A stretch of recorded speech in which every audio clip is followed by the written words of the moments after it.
Hello and good evening, everybody. You are back with the crew on an IBC night, Tuesdays, with our best man, if you will, in the IBC category of, let's say, crypto IBC. But his favorite guest and best friend, I'm going to call, is with us here tonight in the show, JV and Simon. Simon, how you doing tonight, brother? I'm doing very, very well. Been a very busy day, but always be loving my IBC Tuesdays. Yes. Yeah. Yes. JV, it's so great to have you back, brother. It seems like it's been a long time. I'm glad to be here. Yeah. I know. I seen Miss Becca last week, and man, I'm glad y'all had her on. She's something else, isn't she?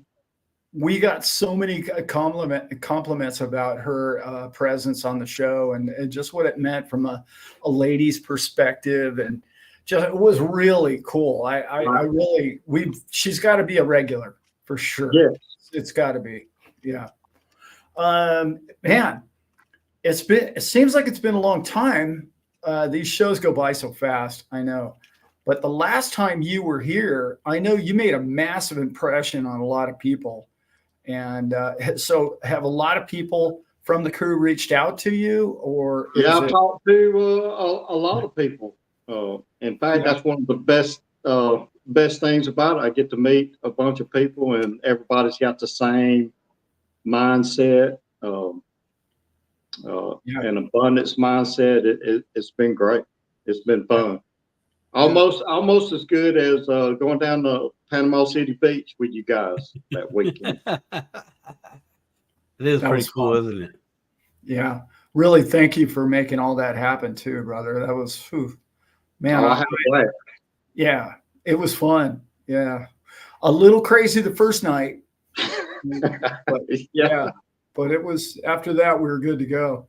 Yeah, you know what, though? That's kind of standard. Yeah, that was kind of a dull roar, to be quite honest. I mean, yeah, that's the standard. No sleep, lots of coffee, good company, good food. Yeah. What more do you need in this world? Hey, I wrote a couple of questions, but I'm going to leave it open to you two because you two talk all the time, and you get a lot of the big 5 questions and all the important stuff. That you hear from people because you get to talk to these people about what they want and what they want to do with their policies. So maybe it'll trigger a couple of the questions I've got. What is it you see, JV, that the public really like, hey, they get it, but they're like, wow, man, they're so close, but I wish they just kind of understood just a little bit clearer about how powerful this really is for people to use. Do you have anything along those lines? I don't know. I think they just get tripped up because they think they feel like it's an expense. They're not seeing that it's going back to an account that they own, that they're going to grow, that they're going to get all that money back. And then if they don't get it back or if they don't use it, it's going to be passed to the next generation. Where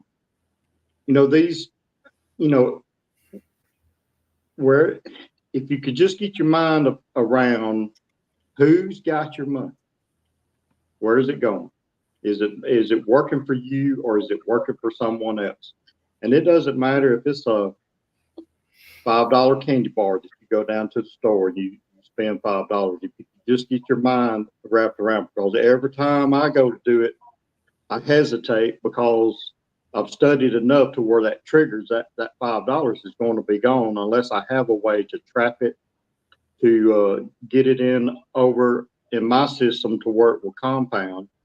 Now, when you say $5, well, hey, JV, that's just $5. Don't worry about it. It all adds up, especially if you spent your lifetime like I have, paying cash for everything. That's the thing. When you pay cash, you give up what you could have made off that cash. Yeah. And it's gone forever. And I think that's the biggest thing, just getting their head wrapped around that it's not an expense when you're paying you or paying a system that you control, that you own. Sure, from a debtor's point of view, it may be an expense, but from the banker's point of view, hey, let's create another loan for you, Mr. Client. You know, bring it on. Can you afford this loan? Can you make more money? Because from the banker's point of view, I'd really like to charge you 50% interest right now. Now, if you can't afford that, you know, we can work something out. You know, how about pay me 50%, but pay me over 20 years instead of 10 years? Mm-hmm. You know, that's the kind of conversations that you have with yourself when you really figure out where the money's flowing, who's getting it, who's compounding it, you know, who's it working for? Yeah. So key. It's so important that everybody understand that it's, you know, it shouldn't be falling on deaf ears that every corner you drive by has got a bank on it. And they're doing quite well financially. We don't even talk about what it costs them just to build. I heard one time that was, was it 250,000 buildings? Is that correct? Nationwide. But anyway, yeah, there's that many banks in America. I was like, that's just buildings. And I was like, wow, that's crazy. But anyway, so they're all making money, and they're all making money the way you could be making money, which is with your own money. They're making money with your money. You might as well make money with your own money. Seems really simple when you talk about it like that in those concepts, but it's exactly the way we've been taught to use money. Is the exact opposite of what you should be doing. Yep. Yeah, so hard. What were you going to say, Simon? That right there, that separation between the two, the bank is making money off your money, and then we say, so why don't you make money off your own money? And like right there, like even now I still kind of get tripped up on it. I have to give myself a pause. Who is in what seat? And I have to go, you know, back in my teenage years to get that split personality to come forward into my mind, you know, reignite the relationship with the alien that came in my body, as my parents called it during my teenage years. Right. And I have to just, you know, okay, there's the debtor and the banker. But when you do think about it in its simplest form, it's like, yeah, why doesn't my bank make money off me? Why don't I allow my bank to make money off me? I allowed all these other banks to make money off me, and I still will. Like it's going to happen, right? It's not a perfect world, but the more I can mitigate how much I allow them to make off me, in turn, that means the more I am bringing back to myself through the process of my thinking and redirecting that money. And that's it's a chore. You know, it is a chore. Sounds simple, but we can complicate anything. You know, just taking over the control to where the bank doesn't have control over your finances. They can't come get your stuff. You know, that's one. And, you know, we're forgetting one of the other characters in the play, which is the bank owner. You know, we get paid dividends based on how well the insurance company does. But, you know, I always just go back to the book and read those, the role playing part that Nelson talks about. It really helps me just break my mind free, basically, to where I can sort of think from these different angles. Yeah. I think thinking from the end result backwards, it really helps a lot of people. They're like, well, wait a minute. You mean that money's going to end up in my pocket? All right, let's start there and work back. How do we do that? It's like, well, let me explain it to you. Yeah. How do I end up with all the coins? Perfect. You know, that's gosh dang it. I was talking to B-Man this afternoon, actually, Allan, and we talked about how. And there was another, It was this mindset. The difference between why and how. Why is this happening to me? Why is this going on? What is this? You know, it's that complacency that not fixing anything, just my words, crying about it, right? Versus how. The word how instantly ignites creativity, thinking. The lights are on, the generators are running, the machine is ready to, is getting warmed up, and we're ready to go. The minute we say how can I do that? How is that possible? How? Now we're thinking about it. We're thinking. Mm-hmm. That word how, if you can interject that into your life, your daily life, how is that possible? Cool. You're thinking about it. Awesome. That's it. That word how is very powerful. And shout out to B-Man for bringing that to my attention in our conversation today. Yeah. How and why. That's right. How is good. Why is not your friend. No. Why is a constant state of you researching what's wrong with the world and you never getting to this the point of saying, I'm going to take action and I'm going to make a difference today, instead of just reading more problem. You're not getting to solution. It's frustrating because there's so much information and technology all around us that we just get sidetracked with it all instead of getting something done. It's crazy out there. And it's not by accident, by the way. All of that is to keep us off balance. How is this not an accident? I'm gonna go think about this later. Well, I love what you said there, Allan, about using that information to make a difference in our own lives and the people around us, people that we meet. It's sort of like the more you see, the more you see that you didn't see when you're investigating these things. And I mean, don't we want to make a difference? It goes back to Simon talking about desire back in the maybe one of the first couple of videos. And he doesn't like it when I say, hey, we're going to take over the world. There you go again, man. And he's like, man, that's too much management right there. We don't want to take over the world. There's too much management. I don't want to do that. I said, well, can we just change the world, make a difference in the world? Sure. No.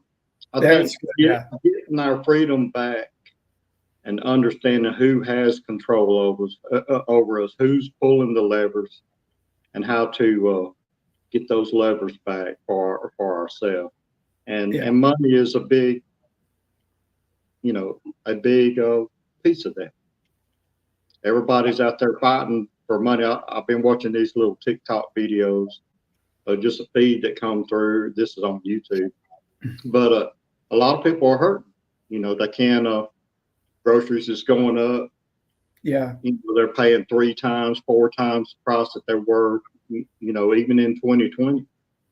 So getting a handle or trying to figure out a solution to that, to where your money's growing for you. If you're going to spend money on groceries, try to pay yourself back and try to keep that money compounding some way. Now that gets a little more advanced when you're trying to put all your money. But Nelson was asked, hey, how much should my premiums be? Well, your premium should match income. And it's sort of hard to get your mind wrapped around this. But when James Netherly asked Nelson said, your premiums should be more than your income. And James asked him, well, how does that happen? He said, well, what's dividends paying to PUA? What is that? Isn't that a premium? But, it's something that has to happen over time after all the other debts are gone. And this is a system of policies, not just, I don't think you could do that with one policy. An insurance company wouldn't let you. But I think about these type of issues all the time and using it in my own life, trying to. One of the things I just did, so I had to. It's so Go easy ahead. to talk about, but it's really hard to implement in your life. But one of the things that they've really brainwashed us, and almost still, and I just heard you say it, and I'm not knocking you in any manner because I know you know the difference, but they say, well, all the groceries are going up in value or That's right. price. No, That's they're not. The dollar's becoming more worthless. That's correct. And when you can get yourself into a mindset of living your life more into an asset that has limited ability to do that. In other words, they can't print a Bitcoin and they can't print an XRP. Well, you and I know that, but yet we don't live in that world yet. We're still waiting for that to be acceptable. But Right. if we could find a way to get ourselves living in that, we would be inflation free.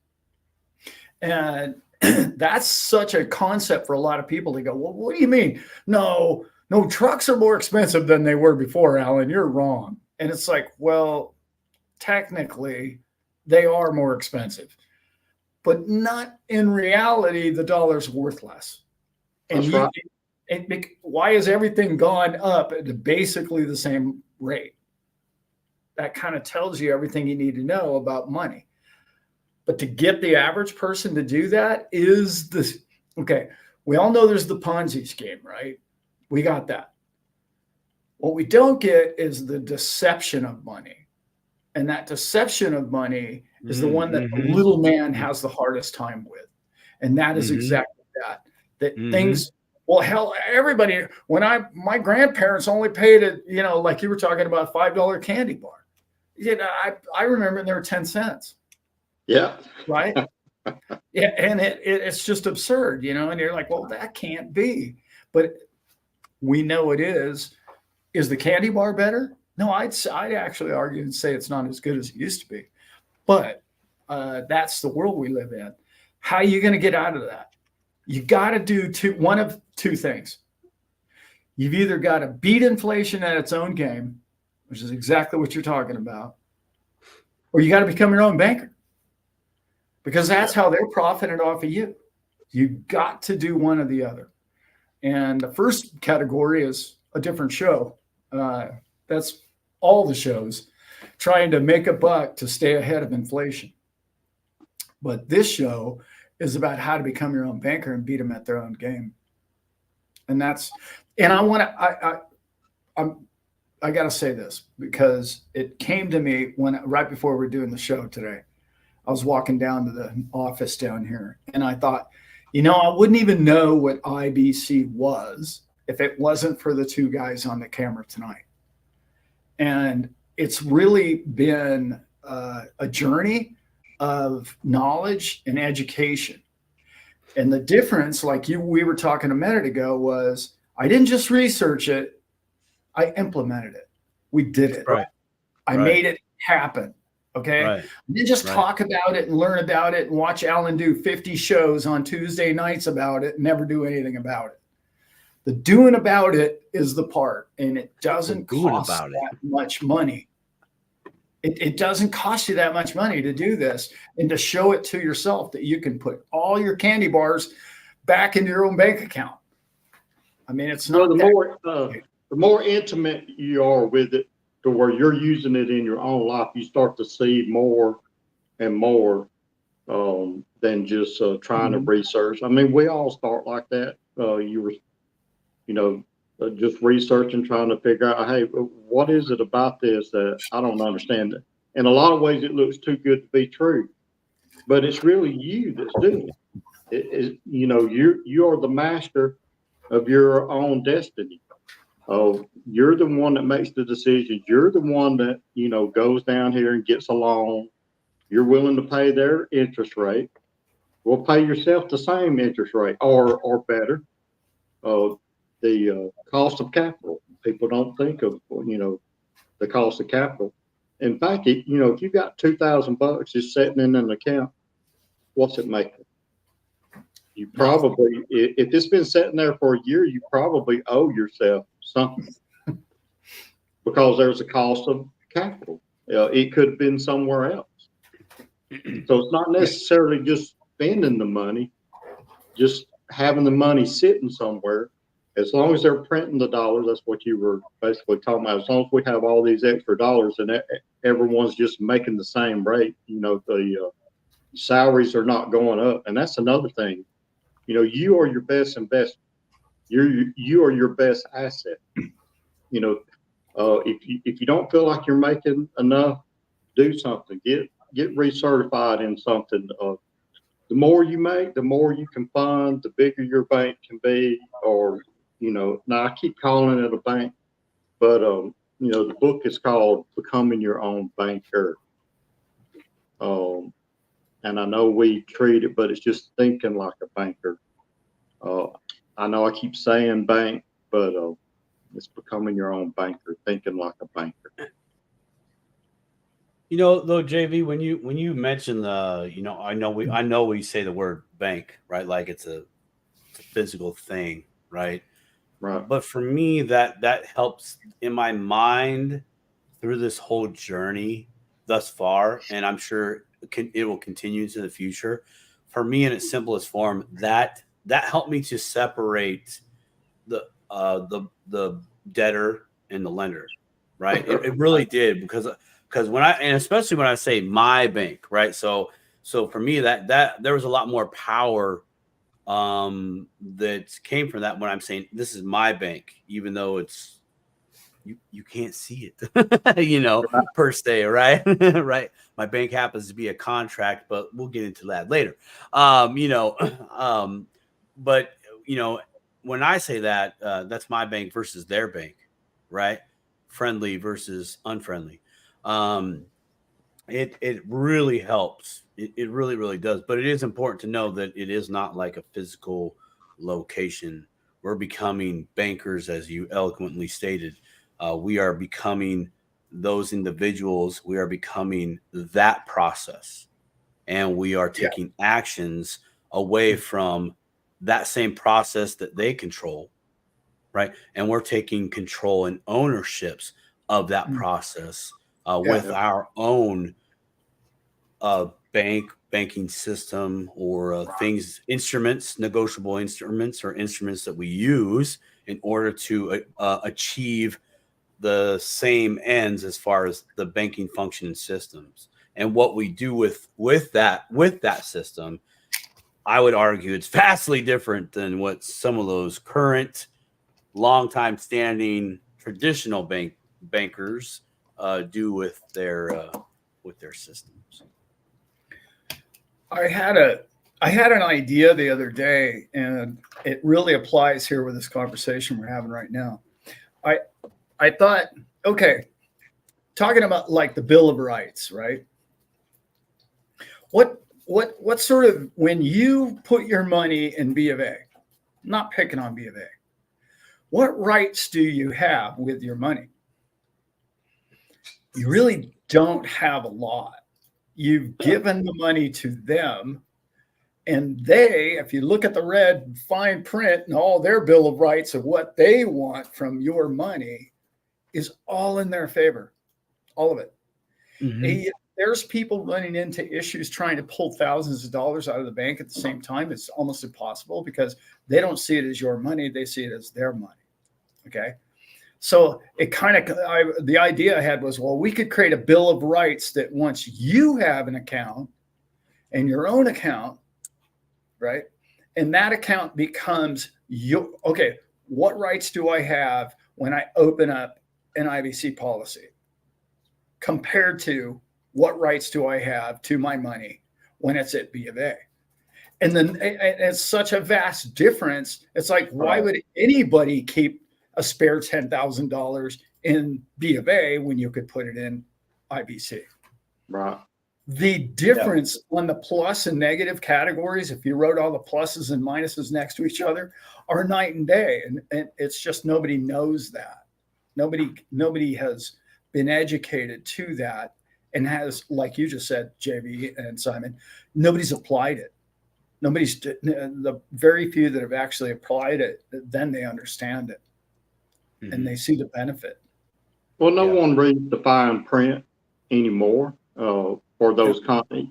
At least your policy contract it's spelled out. You have first position. You can transfer that to anybody that you want, or ownership to anyone that you can change the beneficiaries. You have first position to the capital that's in that account, the cash value. Hey, I like that a lot better because when the chips go down, Bank of America's, well, they may or may not let you have access to your funds. No, that's right. But when things happen, like, I remember 2020 trying to go down to the bank just to get, $1,000 out of my account. I'm having to go down there every day to get small amounts because I'm worried about what's happening to the banking system. Because they have it limited. They don't want a run on the bank. Well, if they quit loaning all the money out, they may have some in the vault. But I think that's what it boils down to, is they don't have as much as we may think they have. No, they don't. JB, you bring up a good topic as well. Not most of my day, but there was a good chunk of my day that was carved out to conversing with an individual that is helping a few churches that are in dire need in Tennessee. And after my phone calls today with this individual, I sat there and thought, and I actually called Miss Becca to ask the question, which I pretty much already knew the answer to, but I just wanted validation. And, I asked Miss Becca, I said, hey, can a church get a policy on a few leadership members? And she goes, oh, absolutely. It's a key member. I was like, wow, that's really great. And she goes, yeah, it is. And before I made that call was my thought of, if this leadership couldn't access funds for whatever reason, right?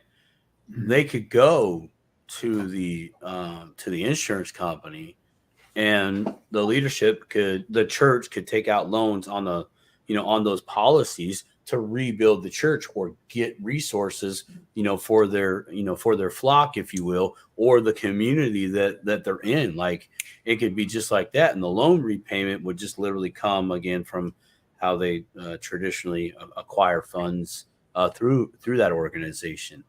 And, you talk about 2020 having to go down there. What's going on with this banking system? I mean, that has to, liquidity, flow of money can be a problem. And if most of those doors are shut, or no, we're not doing any loans right now, how do you get a loan if you need it, right? How long is that going to be a detriment to your life?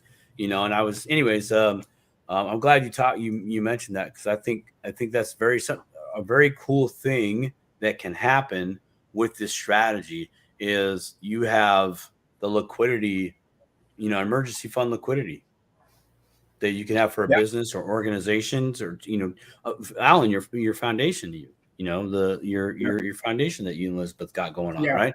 That could be, another thing. That if that foundation needed some more resources and there was a policy there, then boom, you guys can make it happen and progress the foundation. And it's good work that it's already doing. So, yeah, and I like that, Simon, and not just for emergencies. They can make a difference in the community. Sure, absolutely. What better place? They probably have a bank account. Some churches do. Yeah. What are they making off of that? And if they go and take any funds out of that, then what are they making? I mean, right. Exactly. And I look at it, from a personal point of view. What kind of difference can I make in my community if I would just quit giving my capital away, start growing it, controlling it, keeping it, our little pool, as we expand our pool, sort of keep the robbers out of it, IRS. But I just went to, yeah. It's funny you said that, because I just got back from North Carolina today, and there's a lot of devastation up there. I go to Florida or Jacksonville, I think Thursday. I'm interested to see. That's around the Bend area there. I'm sort of hoping that that everything's okay down there. I haven't had a chance to talk to anyone. Yeah, I hear the devastation. It's times like that is where people could do something or pull together. But yes, in churches, key members, same thing with companies or business partners. You know, you don't want to lose your business partner or your or anybody that's got an incurable interest in. Well, even the membership. Now I'm gonna touch on something here with the membership play. If there was the membership of that church, right? Maybe let's say 10 of them happen to have policies, right? And they could get loans to the church. Well, they can make an agreement with the church that, hey, we'll do a loan, we'll keep it just. We're not gonna break, bend you over, so to speak. And they would be a powerful, not only to that church, but where that money would stay locally. Remember the $100 bill that we talked about quite a few times on this channel. You know, they would effectively be initially helping out that community, rebuilding. The community, right, would actually be, I'm sure, donating to the church. Well, the church would then be paying back those loans. And see, that's the flow of money right there. Went to the church, then went out to the community. Community rebuilt said church or did whatever activities it was. Then donations came back, and then loans got paid, and boom, you just fix a whole bunch of goodness with the same money. Well, not all of that. Only that, I see a lot of churches struggling. Now, I do have a problem with a lot of churches because I feel like they are not really doing anything, but maybe they can't do anything, and it might just be a mindset that they have because they don't know what they They don't know what they don't know. But we're going to lose those members. Eventually, we're going to lose a member at the church. That's a big payout back into it's just a big system. You sort of hit on that a little bit of, it's just like a family bank. It's a church bank. Yeah, church bank. Call it like that, where families do this, where they all the put church their policies together. They start financing their own stuff. But Jason Lowe's a perfect example of that. When you got $60,000 coming from your family every month to pay, that's interest. A lot of that's interest that's been going out to someone else, and they just keep growing it for the next generation. But it's not about necessarily dying; it's about living. Yeah, and crypto is really going to play a really big role in the future of, I believe, donating. It's going to be easier, faster. It's going to be more honest. There's not going to be a middleman. Red Cross won't have a fleet of Lear jets like they do now. All of that has got to get more honest because people want to give and people want to take care of people in need. And I see it everywhere. Every time there's some kind of tragedy, it's like, well, just you give $1 and maybe 5 cents of it actually goes to a bottle of water to anybody. And the rest of it, that was part of my phone call today. Was that topic right there? It's so frustrating, but yet when crypto is involved, it's like boom. Okay, who's the end line user? Okay, Mr. Wherever in Mongolia is the only guy that can cash this coin. Boom, it goes directly to him. That's right. It's the only way it's got. I know it's a little off topic, but it's, no. It's on there, man. There's it's valid, frustrating. I got a great video about some of that in the morning, actually coming out. I think it's a great video. The video was terrible, but anyway, you don't want to hear this old man anyway, or see this old man. You just want to hear him every now and then. We're kind of picky about the light stuff, but other than that, we still love you. There is no. I shot it outside. You could see everything around me perfectly, and it's like this black ghost of a guy, and I'm like, yeah, whatever. They know what I look like. Yep. There's quite a few questions in the crowd here, Allan. And Joanna, yes, prayers for everybody in South and Northeastern state Carolinas, both. Carolina, the Carolinas, Tennessee, yep, Georgia, yep, everybody. I was talking to a couple yesterday, and they just said, "Well, I thought I'd get a hold of you." He texted me and said, "Hey, we're okay," and terrible. I have so many people. It's like, I didn't even know they were lost or missing. And it's just like, yeah, we're okay. Allan, we're just checking in to make sure. And I was like, God, thank God. And then he sent me 2 photos. Oh my God. Like the water line is 20 feet above his house. Mm-hmm.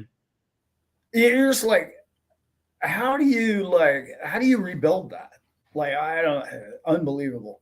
His house was 20 feet under the water. Mm. I'm like, how did you survive that? What, did you swim? I mean, I didn't even get a chance to talk with him. He just texted me and sent me 2 photos. But wow. Anyway, crazy. Hey, when I get power and electricity, I'll call you. It's just like, wow. You just want to help everybody. So it's tough. Dig in. And Simon, yeah, go ahead. Yeah, Simon spent, like he's mentioned a couple times, a big part of his day working to help people with a crypto wallet. And we're going to put that link in here when we have it. They're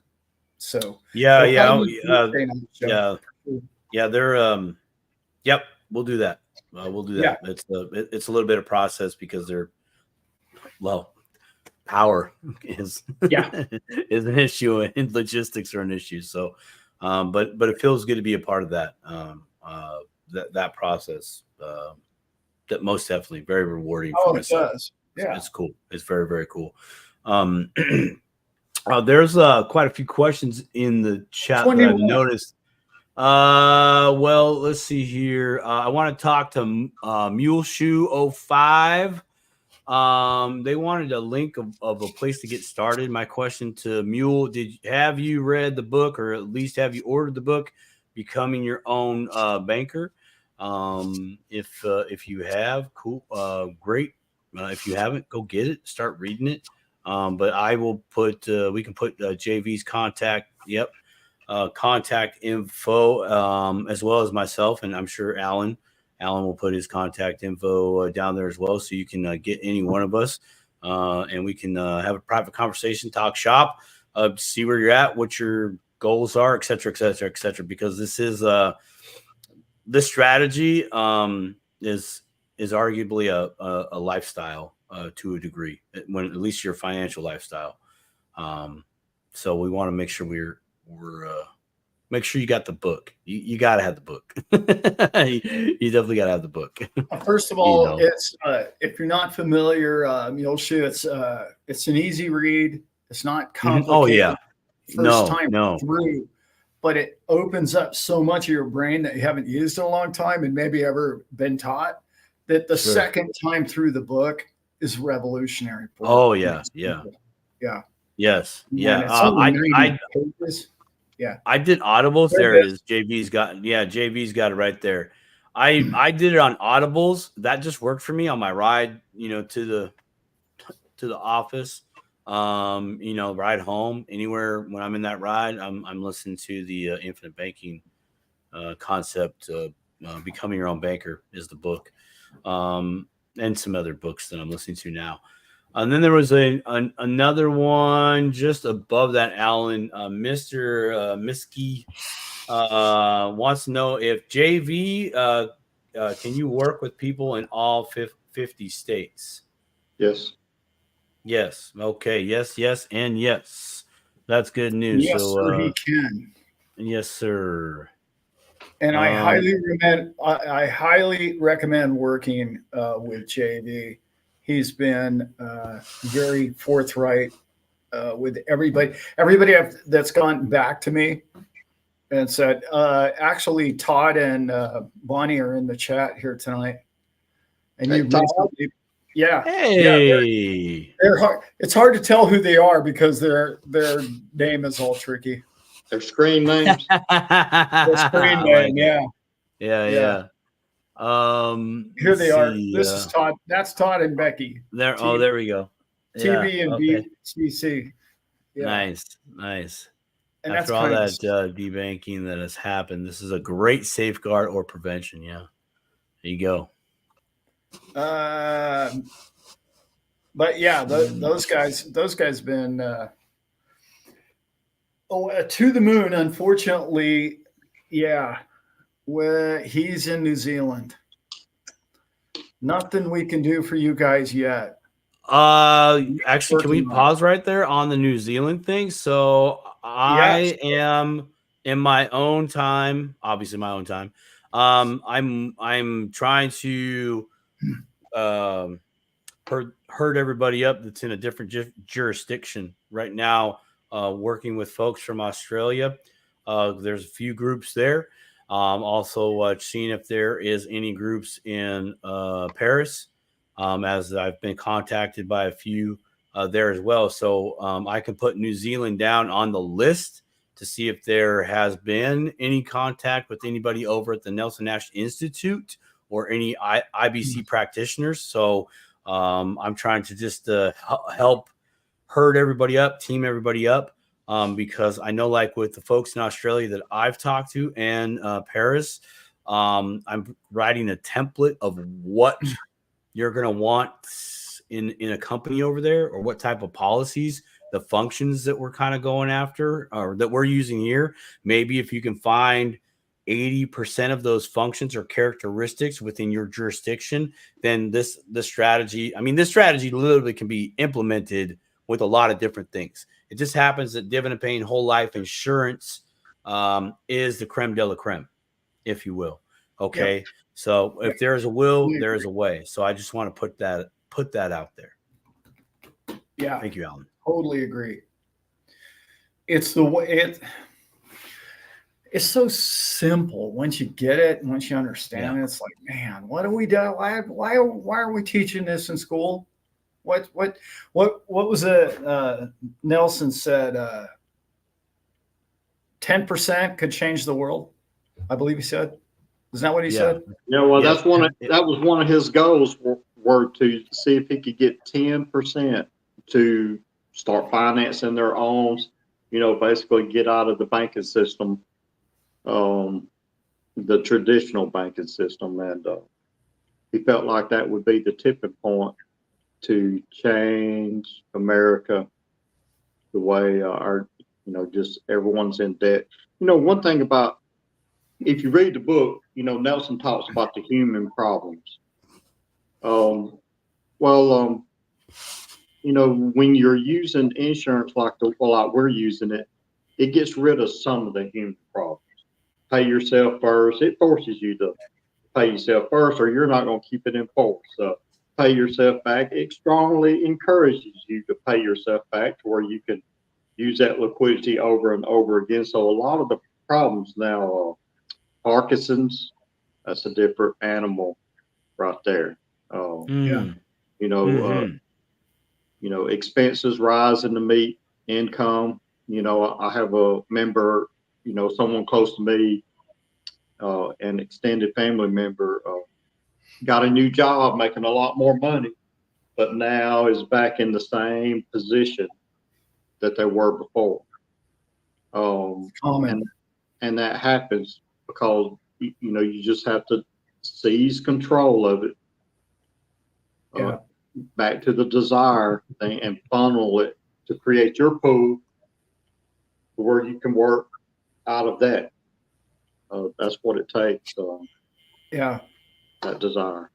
And maybe explain Parkinson's real quick to those who are still trying to figure that one out. Once luxury becomes a need, you're not going to buy a car without AC, and some of you may not buy a car without heated seats anymore. The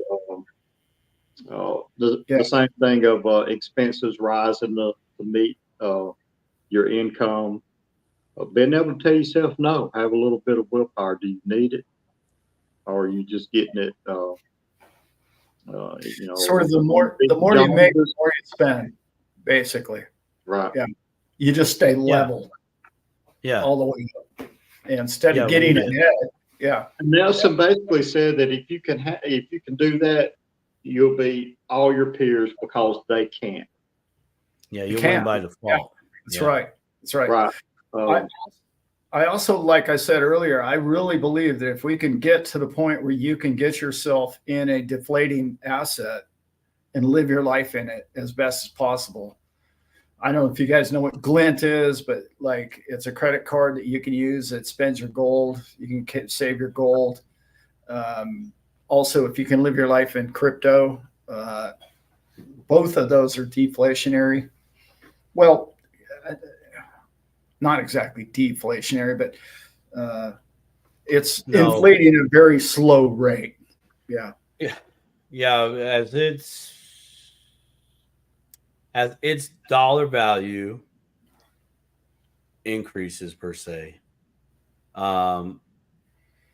the less you have to use to acquire, well, the less physical, right? So when I think of gold, okay, there's two questions on that, by the way, Allan. Okay, let's say 5 years ago, a gram of gold could get you, 10 bags of groceries, right? But today, that same gram of gold could get you 15 bags of groceries. That would be an example of deflationary, right? You're using the same amount of the thing but you get more for it. Your purchasing power has increased. Yes. Deflationary, right? Just an example, just to kind of help everybody there, because I still, even now, I still trip over my shoelaces on that sometimes. Like, wait, what? Give me a napkin and a Sharpie. The system thrives on the deflationary value of innovation. In other words, when things get cheaper and they make them faster, and entrepreneurs and people compete to bring things to market, and they compete against other people to get them cheaper and cheaper and cheaper, that is stolen by the people who print the money at the top.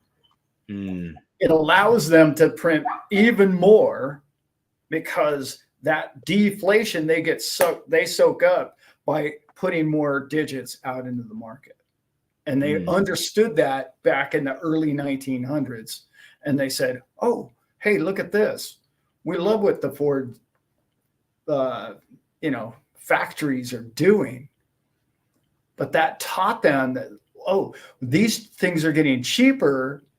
But as long as the citizen is okay with getting each year the value of a Model T or whatever getting more expensive, that's the brainwash I keep talking about, that they can print more money for what they need at the top, allowing them to not have to ever produce anything. And that's essentially what they've done. And something else there I like to mention, the printing of money, and Allan, you brought this up one time before about a 30-year mortgage. These long mortgages, when you can crack a deal back in the past where you're paying, $1,200 a month for a mortgage. Now, I know we don't like interest. That's not what this part is about. But down in the later years, 30 years from now, you're giving them $1,200 of tomorrow dollars. That's not worth what these dollars is worth. So we always think about that, especially even in doing insurance policies and doing these contracts and thinking what happens to money over time. We're, putting it in our own pool. We're using our own pool. That's why we pay ourselves back interest, at least at the market rate. Right. But that was just something I wanted to throw out for people if they haven't thought about that. Using tomorrow's dollars is different than today's dollars. This is why they're always, as you know, always trying to get us to refinance. This is why they bring the interest rates up and down, is to get you to refi every 4 or 5 years. In America, we're blessed because you can have a 30-year loan. Most nations you can't. So they have to refi every 5 years anyway. Well, we got, pretty fortunate that we didn't have to do that. I want to answer this question real quick. And the simple answer to Samuel Brooks' question here is no, you do not need a trust.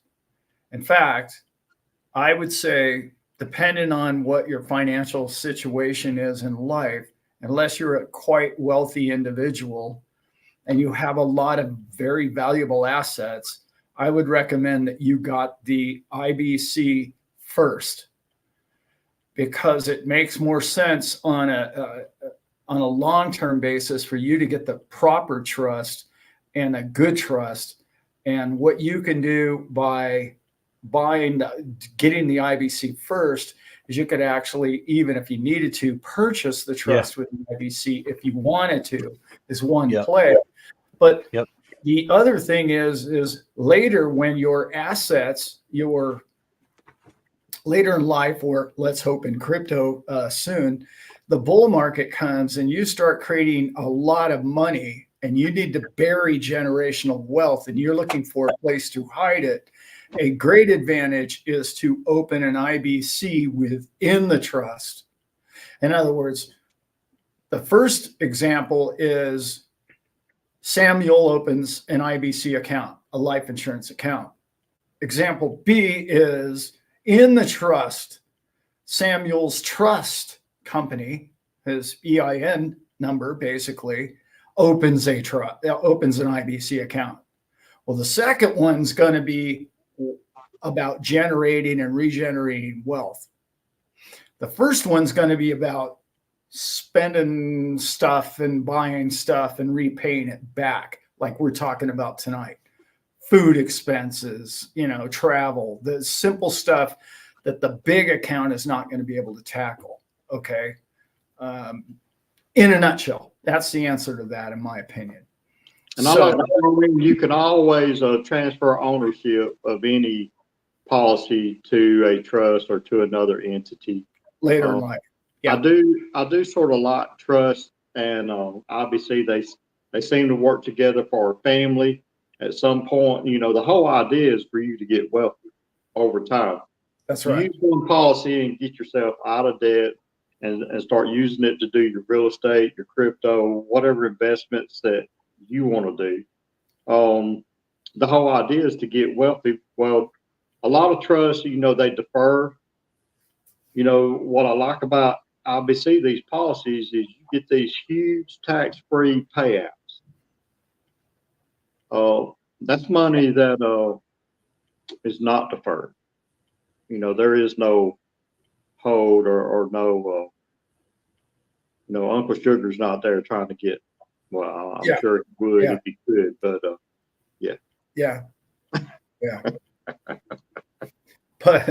But we could go on that question for the rest of the night. Right. So that's really kind of more of a Thursday night question, but yeah. What were you going to say about Joker Crypto had the same question, a little bit more details, but Joker, if you're still there with us listening, it looks like you got an annual salary of 70 to 80. This bull run, cash out 200,000. Do I get a trust and put the whole life under that? Thanks. If it were me, I would go for the policy first. So then I have two things. One, I have that in play, which totally can be transferable to the trust at any time. Two, it gives me the unique ability to pay for that trust, right? So I'm cycling my money through now. Also, let's say the trust just wasn't in play yet, but I wanted to take some profit anyways. Okay, just a little bit, a squishy. Okay, you could take profit from the crypto and pay back that policy loan just like that. So it's almost like you're getting your cake and eating it too, but without having to wait for your profits on your crypto. The profits on your crypto could just fill the hole in that scenario. And I'm sure a lot more. Again, that's more of a Thursday night thing that I'm putting my toe in for right now. But it's easy for an individual to get a policy. and get it rocking and rolling, and really, really start doing it, not just, not just thinking about it in your mind, not just having plans on a piece of paper, but, once you get that first policy and you're doing it and you're making a plan, because it already sounds like you got a plan. Sounds like you're trying to cash out $200,000, which is great in my opinion. You have a number, you've committed to something, right? So now you can build within that, like if that's like a goal or the first of many goals you have. There's like 3 questions in that question. Yeah, I know. I mean, first of all, I would is the 70 to 80 grand, is that a 1099 or W-2? That's big. Is it your private company? How are you making that 70 or 80? So that's one question I have. The other one is the bull run cash out of 200K. I would not cash out $200,000 without a trust. I just wouldn't personally. That's not what I would do. I'd have the trust, or like I've said before, the first 20K I pulled out, I'd get a trust with. Or just borrow a policy. Yeah, or do it with policy. I mean, you could do it with a policy, yeah, like you were talking about. But the way I would do it is, if you think that the 200K is what you need for lifestyle change, like that's going to pay everything off and you're going to be set for life and all that stuff, and you don't need to spend the 200K, that's the third question. Because once you put that 200K into a trust, it's really, well, you can pay yourself out of the trust, but it really makes, what you put in that trust is to generate more money the rest of your life and to go to your beneficiaries and all the rest of that. It's not, hey, I'm just going to get this tax-free money and I'm going to blow it on a Lamborghini. No, you're getting the trust, so it sits back there and it is completely tax-free and it's making more income constantly. That's why you're getting a trust. And obviously, even at 18%, even if you've held the crypto for over a year, 18% capital gains, you're paying 36 grand, whatever that is, $36,000 in tax, capital gains tax. You don't want to do that. Why would you do that? Yeah, I mean, doesn't make sense to me. While you're on that subject, Allan, I like to mention for the ones that's thinking, the insurance company will really only allow you to put about 25% of your annual income into a policy. Yep. They don't want you to sign a contract that you can't fulfill your end. So, there's different ways to do it. You could have one that large if you want. Of course, we always move to a system of policies, but if we're just talking about one and we're talking about an insurance company, they want to make sure that you can pay it. So I think the limit is pretty much 25% of your yearly. Well, if you put that in, pull that out as a loan, and then do that again, pull it out as a loan, then you could create a policy loan that you owe back. You could dump like that. That's one way of dumping. Another way is using the PDF account where you have two years of premium stored in that account. It's an interest-bearing account, so any interest that you make would be taxable. I just wanted to throw some ideas so you sort of know what some of the limits are.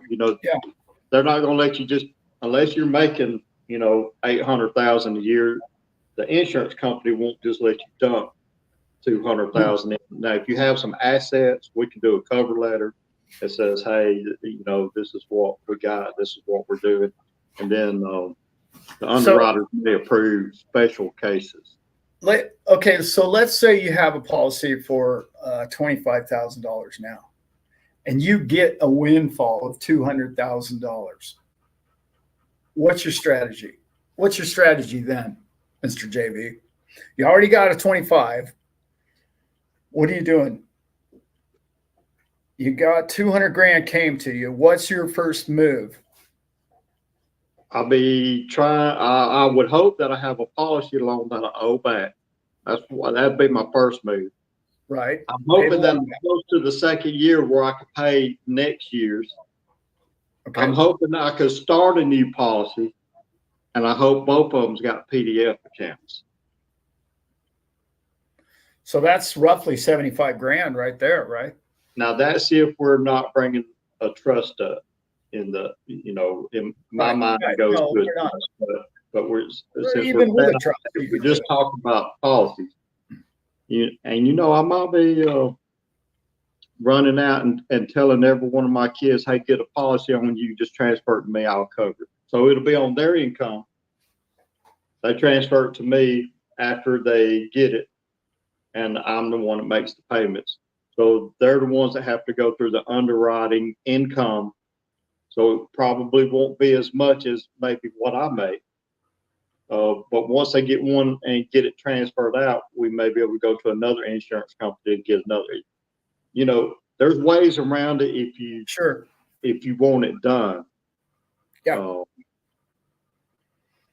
That's pretty great. So right there, yeah, it's what you let's see, you hit probably 75, about 100K right there, at least. Probably I'd be trying to find every kid, get 2 on the wife if I can. That's just what I would do. Go ahead and build up some of policies is what I would do. I'll give some solid numbers here. We got a $25,000 policy, total premiums. We'll do a 10 to the base, 10K to the base, $15,000 to the PUA. Mr. Jarrett said hopefully he's got a loan out there. We'll give him the benefit of doubt. He bought a new car right on time he maxed out his loans that he got, right? So there's 15,000 plus 25,000. So let's see, we're up to $40,000. If he was able to, if he just had the PDF account, not the max, but just your standard 2 years worth of total premiums. So that's another 50 on top, right? So now we're talking $90,000. So almost 50% right there out the gate on a 10 and 15. And that's on one policy. If Mr. JV happened to get another policy, same, maybe he didn't have a loan out on that one, right? I know how to make a loan, though. I'm sure you do. I'm sure you do. But let's just say you weren't in a position yet. You're like, hey, I would do that, but let me just, make sure I'm taking the right steps, do my thinking. This is not a hurry-up job. A hurry-up job, people get hurt, and especially you. So let's say he had another $50,000 or a $50,000 policy, a $25,000 policy, same setup, 10 to the base, 15 to the PUA, but no loans. His premiums were paid up in full for both PUA and the base for that year, and he just had the PDF account. Well, that's another $50,000 that he could throw in that policy as well. So just with 2 policies, we have pretty much chipped away about almost 75%. I think we're ballparking 70 right now of that $200,000. And now I'm going to throw this at it of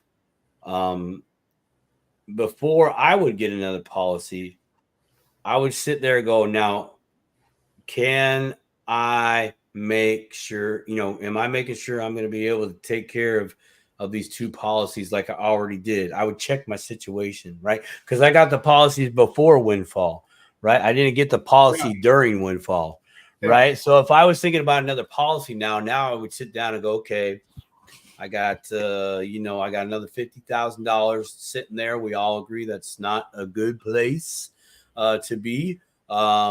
So let's figure out, and I would do exactly what JV is doing. Can I, can I stash that somewhere else in another policy in that scenario? So you got $50,000 to try to go get some other policies on people. If you have people, right? Let's say you don't. Let's say you don't have people, you don't have family, right? So, in that instance, if that was my situation, honestly, I would, even that 50,000, I would go to the trust. Yeah. Because I want it to grow. right? I want it to grow, Yeah, you want and I that want to it grow. protected, right? I want it to grow and There's protected. That's go ahead. there's a comment here that um, I'm not offended by at all, and I understand it. I just kind of wonder whether or not they understand what we're talking about. No offense, Uh, but I wouldn't put a dime into whole life anything. I want to yeah, ask why. I'm going yeah. to ask why. I'd love to ask why, but I can remember being this person. Okay, Yeah. I was this person probably all the way up until about a year ago, and I can say that what I knew about whole life insurance and what I know about whole life insurance today is vastly different, and especially mutual whole life insurance. This is a big Yeah, deal. yeah. This is one of the most powerful tools in finance and the future of your finances that I've ever seen, ever in my life. This is somebody handing you the holy grail in your hand and saying, well, if you choose to use it, you're going to actually find a million reasons to use it to your benefit. I've studied economics my whole life. I've never seen a tool like this. And I used to be Viking Cat, who wrote that exact statement just a year ago. So I'm just saying, be open-minded if you can. That's all. I would love to know. I would love just to know why, because like for me, educational standpoint, right? What happened? Why wouldn't you? What do you see? What's the darkness that you see? What's the thing? It's like, no, I'm not touching that. I personally like to know that stuff. So Well, that's why it's not for me. It's not a debate or anything like that. No, It's like, hey, what are you seeing that where you want to do that? I'd love to know that. well, I think a lot of people just don't know. It's been around 150 years. It's the way we Sure. used to save before the stock market and all that rolled out. banking system. Yeah. And I would just say read the book, 4 hours roughly to read that, and it will. A lot of people don't know. We have people in the past where some agents try to sell and want you to put 100% into the base. Well, if you do that, where's your cash? It's not that you're not going to have cash. You will, but it's going to be down the road. Right. So, and some people are, they've gotten burnt by agents wanting commissions, not building it or designing it the way they need. That's right. Yeah. Viking Cat, I am on board with that right there. Okay, and I'm just gonna express my opinion. JV, come on with the with knowledge there in regards to the bigger thing in the insurance world, which you are vastly more knowledgeable about that than I am. Term life policies, they're poop, in my opinion, and here's why. That is my opinion. My wife and I, we've had multiple discussions about us getting life insurance. Okay, if something happens, then we need some type of cash to come into play to help out the other spouse out, right? Like that was the thing. In that conversation, we were focusing on insurance. We're going to pay our money to this thing, and if one of us kicks the bucket, graduates, then cool, the other one gets a check to help out with life. But term, you're sending your money down I view it as you're sending your money across the street and you're not getting anything back whatsoever. And term means exactly that, terms. They set the conditions. What we're talking about is dividend paying whole life insurance.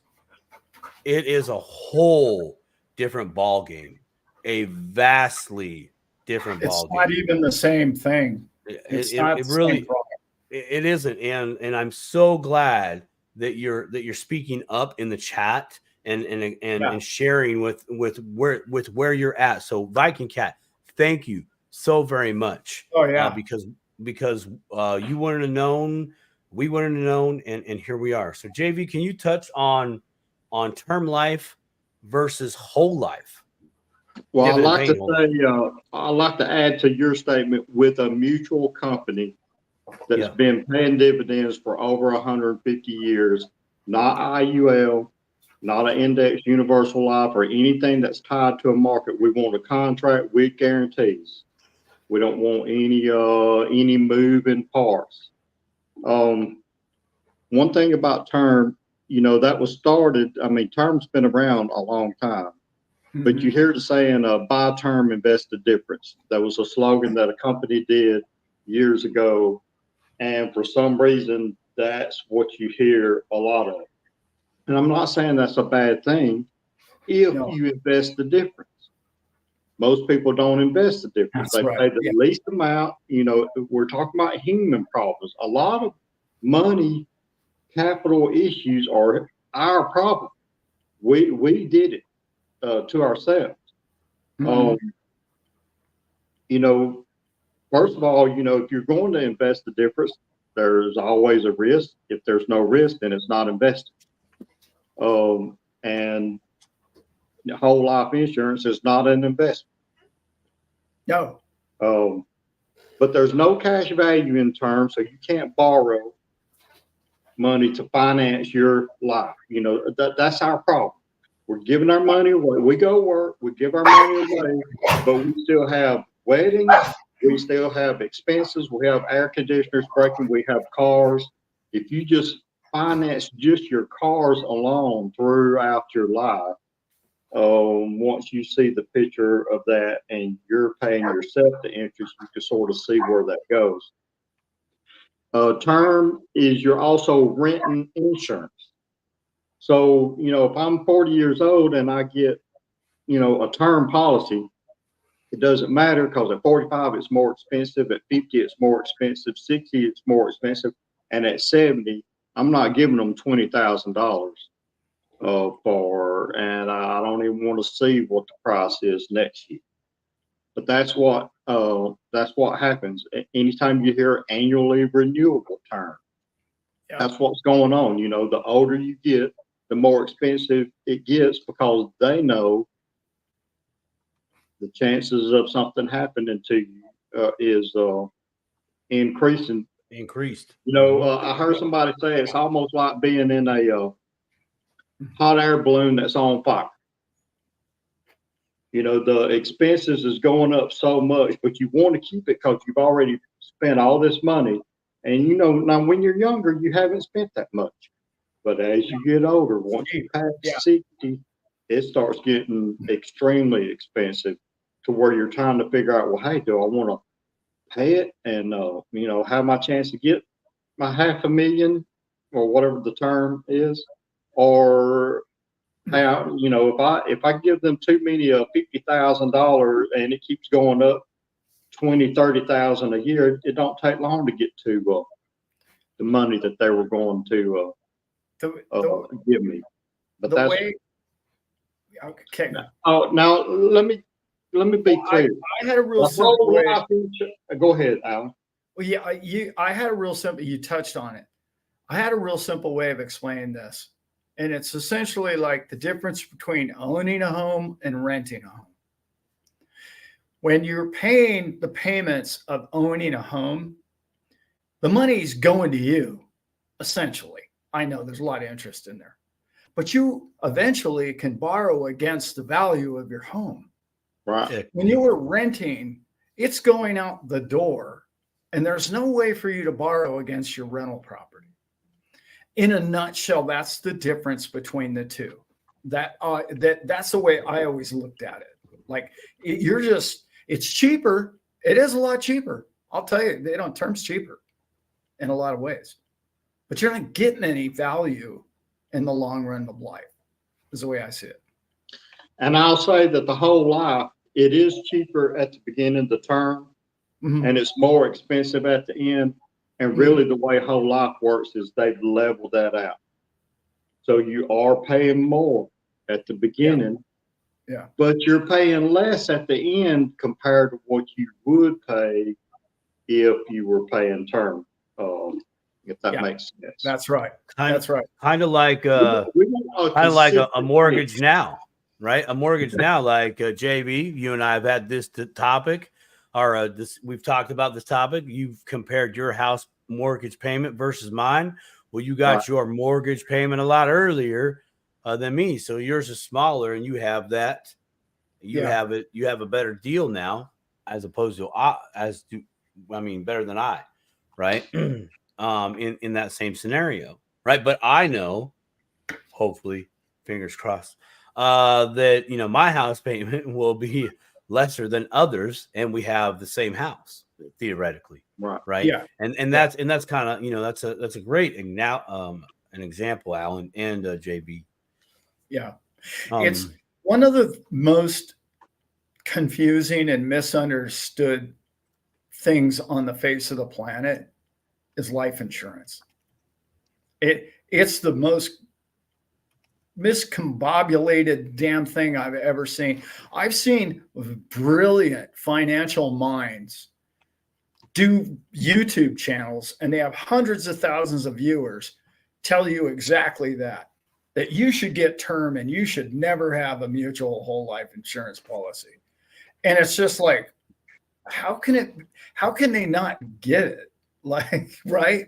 Like, how do they not understand that there's one of them you can use your money to make more money with, and the other one is just excuse the term, pissing it away. It just doesn't. Yet they're brilliant financial people, and it's the craziest thing. Well, it goes back to where I think it's just what they've been taught. And it's sort of like the average rate of return in the market.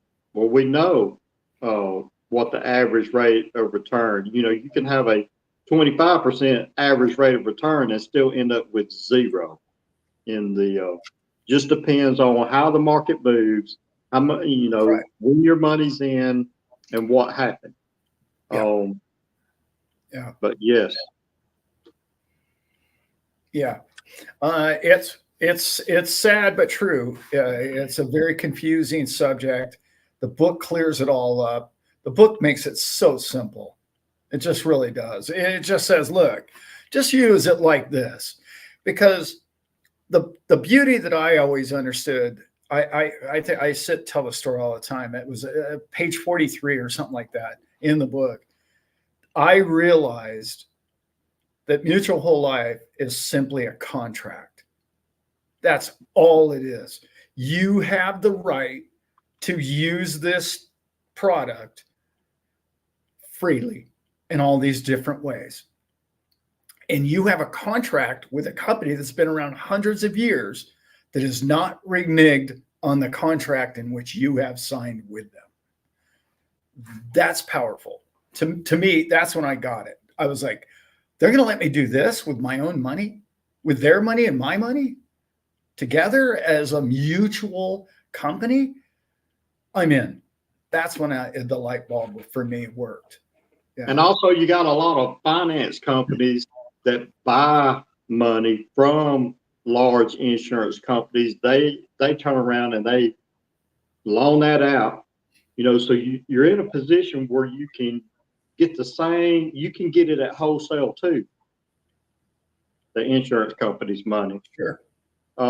Instead of having a middleman in between you, once you start investigating and sort of see how everything works, you'll find out you can get it at wholesale. You don't have to pay retail all the time for cash.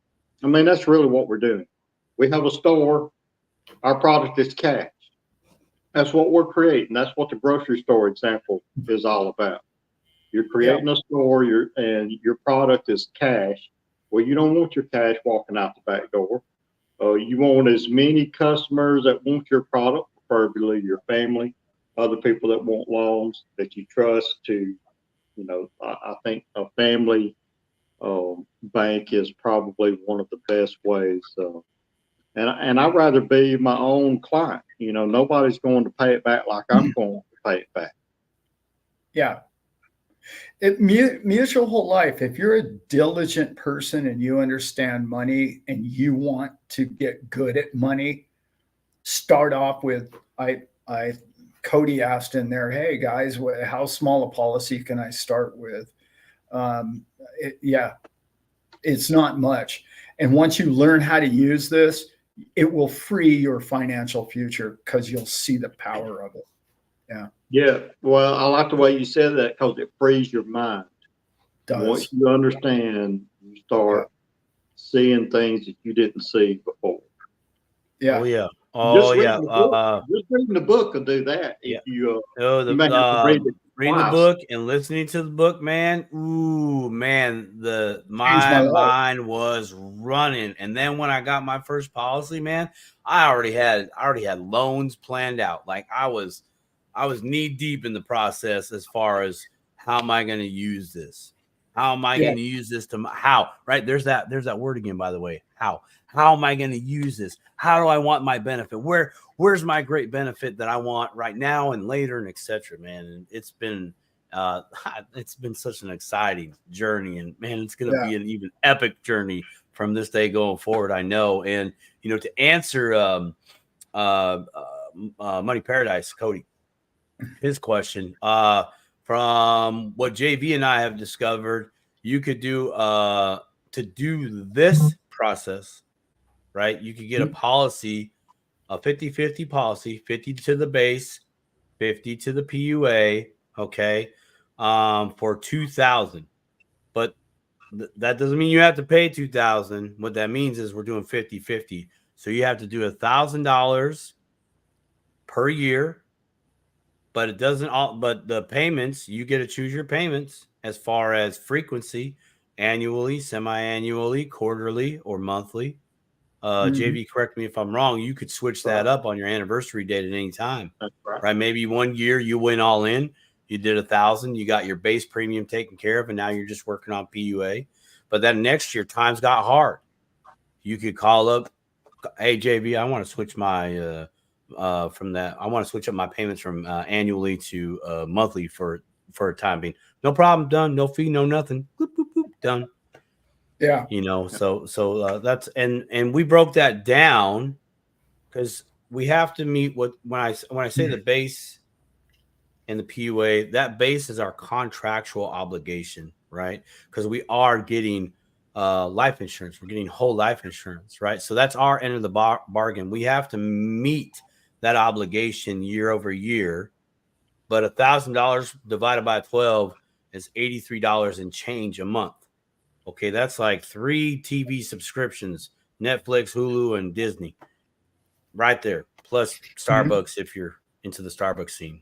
It's very, very easy, in my opinion, to get this policy as far as the money, to get one going, so you can start implementing this process, this strategy into your life. JV was just telling me the other day that Nelson has commented a few times that it takes the average family, did you say 10 to 13 years to really have this strategy in play at scale with multiple policies and etc.? Well, I think it was 15 years to be able to get all your income.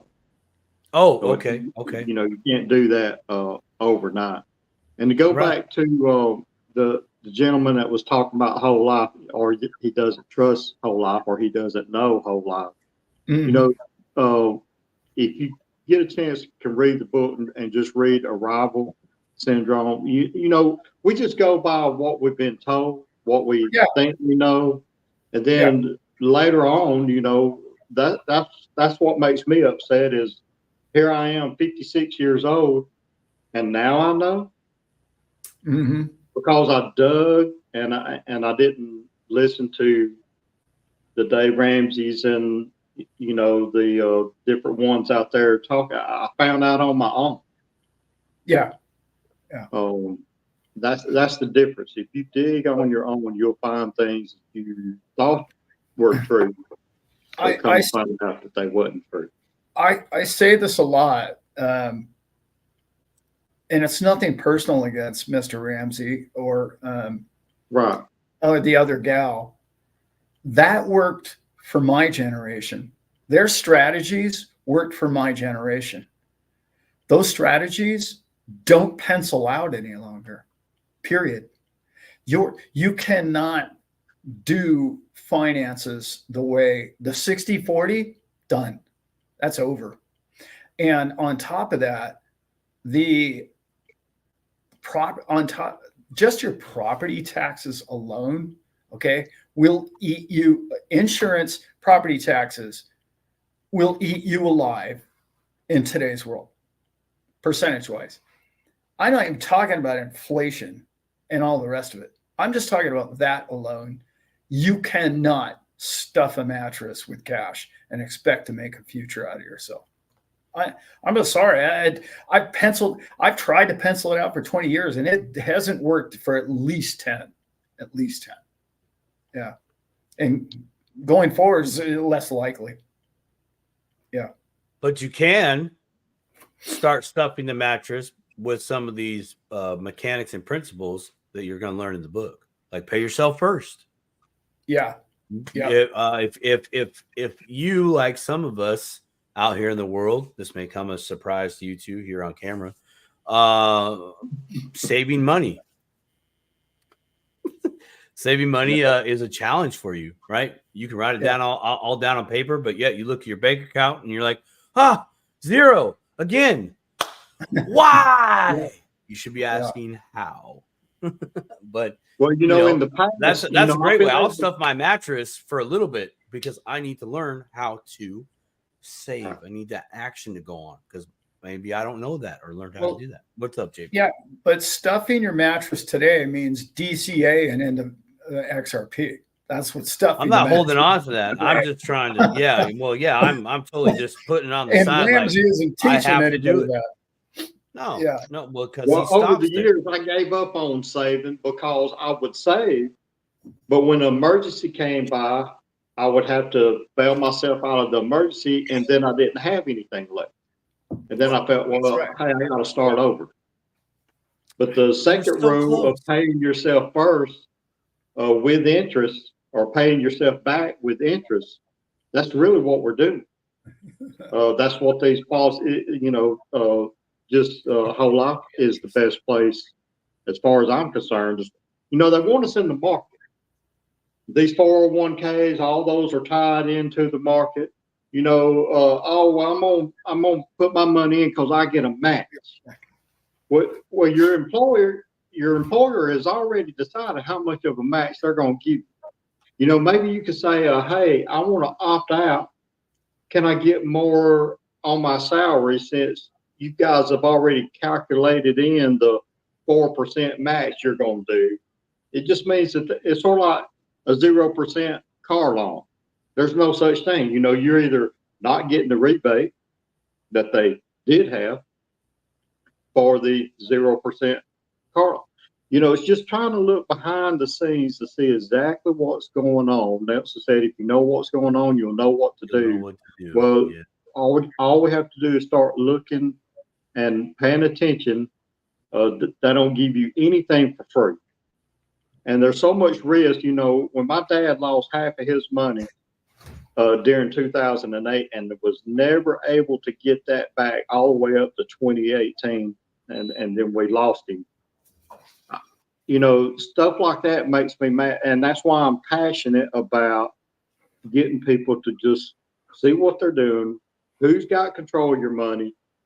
You know, a lot of those, you know, like the mutual fund, 401ks, when they are trading for fees, you know, they probably have it all designed. Hey, well, if we trade it this way, you know, we're only going to make this off the fees. But if we do it like these in this set, we're going to make a whole lot more off the fees. Well, those fees add up. 1%, you know, if you're talking about a 401k or something like that, a 1% fee or whatever compounded over 40 years, you tell me what that adds up to be. But nobody really gets their calculator out and sits down and really tries to figure out where their money goes. Yeah. And I don't really want to throw them under the bus, but I will tell you, most of these brokers, they're not even doing anything anymore. They're just putting it right in the same old thing. Like your grandma can figure out what they do. They're not moving money to make you money. They're doing the safe thing so they don't get fired if somebody looks into what they've been doing. That's all they're doing. They're not out to make more money and more money and get, oh, wow, great, Mr. Smith. Now you get 100 grand. Let's turn that into 200 grand. No, that's not what these guys are doing. No. It's not their game. The game plan is to like what you're talking about. It's called churning, and it's just constantly trading your account and racking up fees so they can go to the Hamptons. And I don't mean to throw them all into the bus, but that's what's going on. Well, you got Uncle Sugar on standby, just waiting for you to take your money to where, if you're not of the correct age, he's going to charge you a penalty. If you are the age, he's going to charge you whatever tax rate he feels appropriate at the time. They change that.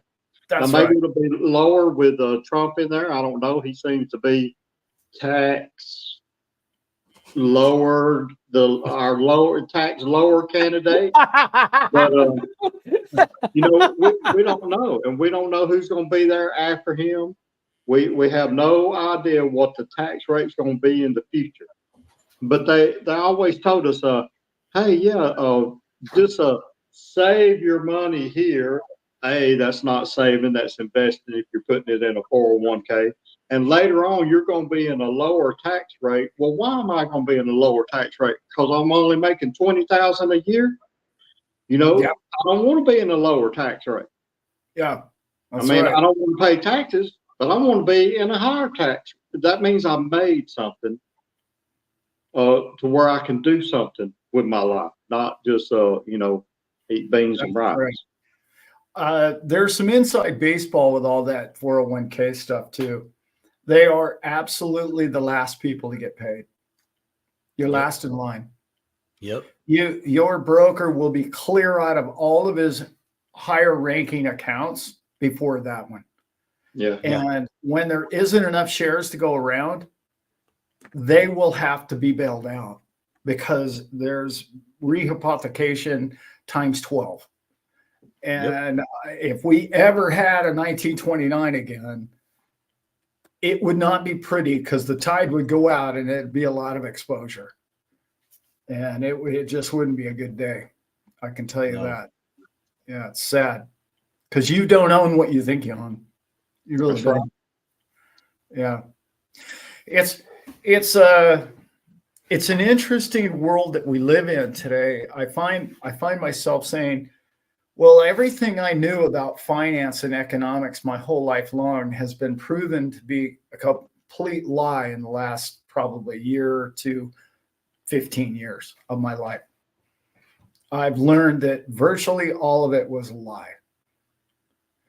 And I'm not trying to be, downer Debbie here, but I'm just trying to say education and informing yourself, you've got to do it for yourself. That's right. If you're not learning how money works, you're the donkey at the card table.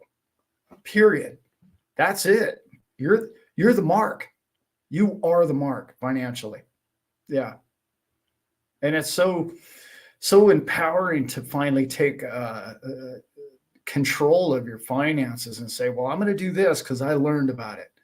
And I saw it on a great show or whatever. And I learned this. And now I'm like where you started the show tonight.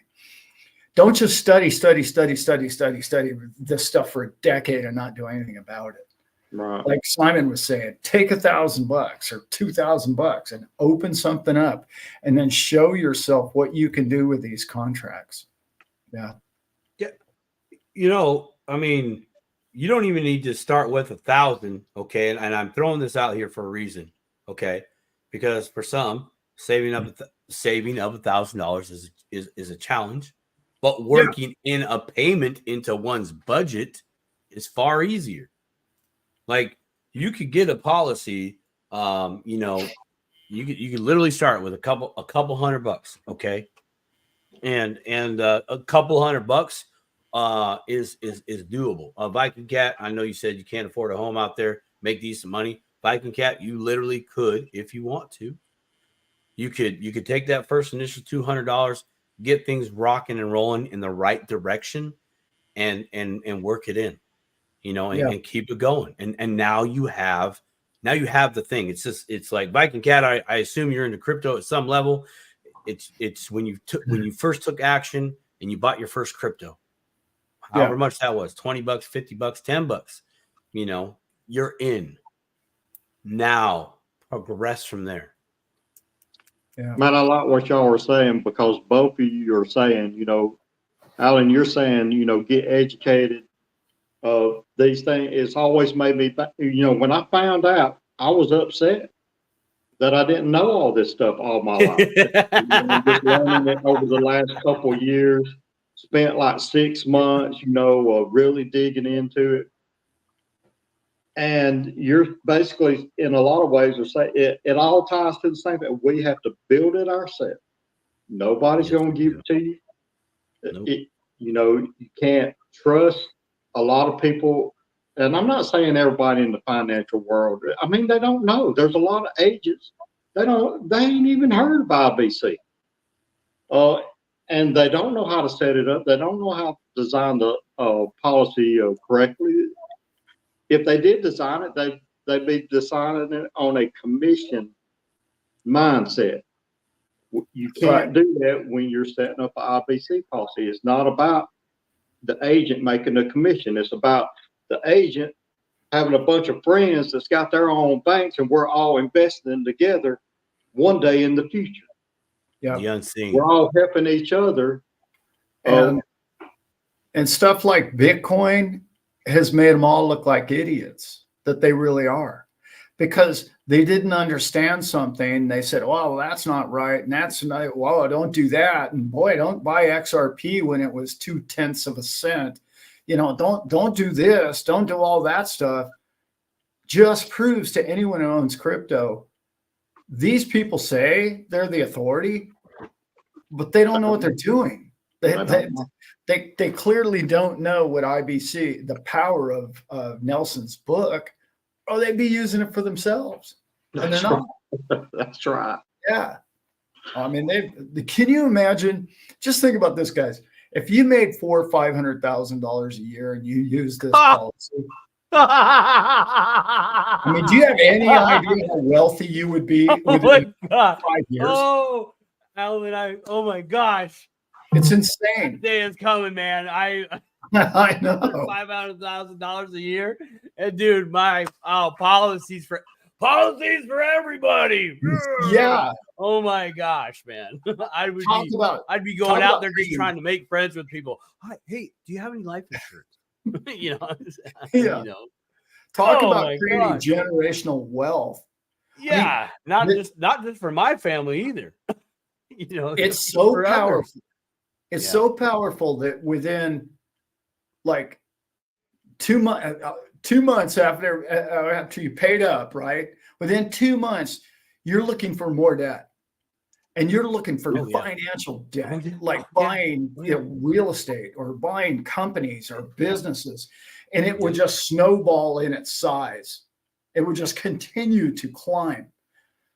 Yeah, it's so exciting. It's good stuff. It is. Good things. You know, Zip put it very, very well earlier in the comments here. Oh yeah, where at? I think it's at 5:57 local time. 5:57 local time. Yeah, Zip. Brother Zip is in the house. Zip. Yeah, Zip's on fire with this, man. He is a flaming ball of passion. He is in this right now. Manny, what's good, my man? Yeah, Manny's in the house. Yeah, Manny in the house. Oh, now all your sons got one too. Congratulations, man. That's awesome. That's awesome. That is so great. Yeah. Oh, getting emails. But look, even Manny 7 years ago, Getting emails, but not doing anything. Finally did it, man. Congratulations. I'm so happy for you that you took action and now your son's got one too, man. That is fire, my friend. Absolute fire. The power of it all. That's right. It's very genius stuff. It is. It is. Get that book. If y'all don't have that book, get the book, Becoming Your Own Banker by R. Nelson Nash. Go get it on Audibles if you're not really into reading. Like that's the route I initially went. But I played it so often that when I read the book, it was like a layer 2 just sealing everything in that I kept hearing over and over and over again, listening to the book. That was one of the great parts. Yeah. So good. It is. Gentlemen, shall we say our exits here? What do you think? JB, how does everybody get a hold of you for more wisdom? We just sort of touched on the evening here tonight, but there's so much that about how to fit somebody's personal finances into one of these accounts. How do they get a hold of you and learn about anything like that? They can just fire me an email if they want. Simon, of course, has my number. I think both of you guys have my number. But my email address is Jarrett, JARRETT, at legacyvision.life. Just fire me an email, Jarrett, JARRETT, at legacyvision.life. Okay. Or send an email to Simon or you, Allan. You guys are welcome to give out my number. Of course. And they can just fire a text. I love talking about IBC. If they've got just a general question, we can build from there just based off text. I like talking and getting to know people. Mm-hmm. Yeah. That's what I like. And Joanna will put it in the show notes too, I'm sure. And I got to say this before I get out of here too tonight. I have a special guest for Thursday night show that in fact, both of you should really watch that show. I think you'll both get a lot out of it. Yeah. It's Miss April Moore is going to be on the show, and I cannot wait to show her off and have all the brilliant questions from everybody in the chat and from you two, I'm sure. And we're going to try and just cover the basics, but we don't want to get too elaborate. Right. So I'm speaking to you. That's why I'm not going to comment. I'll be there. I'll be there. I'll be listening. I'll say a few highs and hellos, but my questions are going to have to probably be week 3, week 4. Yeah, that's right. Yeah. Okay, so let's try and get out of here, everybody. I see it's dropping off. So, Simon, you've put in there how everybody can get a hold of you. And Jarrett. I have, I got Jarrett's email in there, Jarrett at legacyvision.life. I have Simon at Simon Sez _crypto at protonmail.com. And guys, I put my phone number also earlier there in the chat. Feel free to reach out, and I can also get you connected with Mr. JB, Mr. Jarrett Vick. Yes. Thank you, Simon. And thank you so much, Jarrett, for being with us. And we will have you on again very soon. As everybody knows, you are home team here. And if something comes up and you got some new angle or some thing that you want to share with everybody, just let me know through Simon, and we'll get you on here, and we'll be all over it, because the world changes weekly. Before I leave, I'd like to say, please read the book. You don't have to do anything. Just read the book. It will open your mind on several different concepts pertaining to this. Yeah. And other, it's not just, you'll learn a lot. Oh, yeah. Not necessarily just about insurance, but about money. Yeah. It's just good old country logic, most of it. That's right. I love it. Dip that toe. Oh, dip the toe. Gentlemen. I'll be there tomorrow. Yeah. Y'all have a good night. Dip the toes tomorrow night. Yeah. All right, everybody. It's great having both of you, and good night, everybody. We are